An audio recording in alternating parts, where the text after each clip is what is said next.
What can a conversation from way back in 2016 really teach us about the future of money? Well, today we're cracking open a digital time capsule. We're going to unearth a core idea about Bitcoin that's honestly more relevant now than it ever was. So let's dive in. Right? It's a totally fair question. I mean, in a world that moves this fast, 2016 feels like a different century. So why are we dusting off some old conversation? Because sometimes, to really get where you're going, you have to look back at the original blueprint. And trust me, this particular chat holds the key to an idea that's more important today than ever. So what we're about to look at is basically an artifact. Think of it like a digital archaeological dig. But instead of fossils, we're brushing the dust off a really important conversation that helps shape how a lot of people think about all this stuff. And here it is, the Joe Rogan Experience, episode number 844, all the way back on September 7th, 2016. At the time, it was just another interview. But looking at it now, it was a moment where a massive, powerful idea got introduced to a huge, huge audience. Okay, so for this little trip back in time, we need a guide. And the guide for this conversation was a guest who was already deep, and I mean deep, in the trenches of this new digital world. He wasn't just talking theory, he was actually building the stuff he was describing. Andreas Antonopoulos. Even back in 2016, this guy was a huge deal in the space. He was an entrepreneur, an advisor to startups, and he was the chief security officer for blockchain. So this wasn't just some fan talking. This was someone with serious, hands-on knowledge, explaining a pretty radical new idea. And that brings us to the main event, the big idea. This is the heart of the whole conversation, and it's even the title of his book from back then.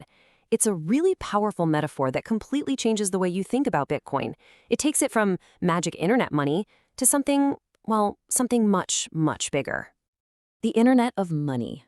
Look, the idea is actually pretty simple, but it's also profound. For the last, 30 plus years, we've had an internet for information. Right? It lets us send emails, photos, anything, to anyone, anywhere, instantly. But what we've been missing is an internet for value, for money itself. Now this is where it gets really interesting. The first internet, the one we all know and love, is a giant copy machine. If I email you a photo, we both have a perfect copy.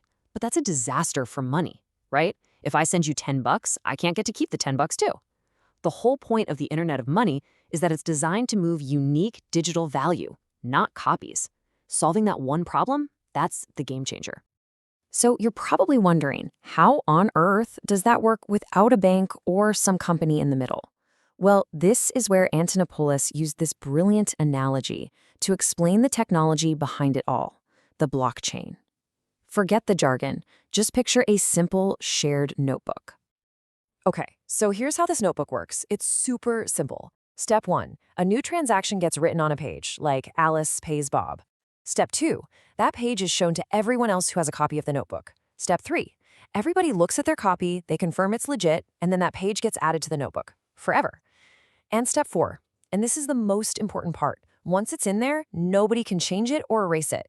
That's it. That's the whole idea. No boss, just a shared, unchangeable record. All right, let's bring this all back to right now. We've just dug up this idea from 2016. It's a cool metaphor, it's a neat analogy, but so what? Why does this still matter? Because that fundamental concept, the Internet of Money, is the bedrock for pretty much everything that's happening in digital finance today.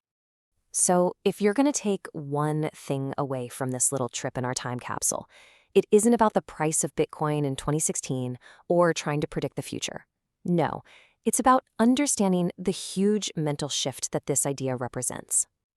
And that's our big takeaway. Back in 2016, the people who really got it weren't just seeing a new kind of digital cash. They were seeing a whole new layer of the internet, a new protocol built from the ground up just for value. This idea, the idea that value could one day zip around the globe as easily as an email, that was the real revolution. And honestly, that's still the conversation we're having today. It's just happening on a much bigger scale. And that just leaves us with this one kind of mind-bending question. If the vision for an Internet of Money was already being laid out this clearly back then, what on earth will the world look like 20 years from now, in 2036? What does money even mean when it's just another form of data flowing freely on the internet?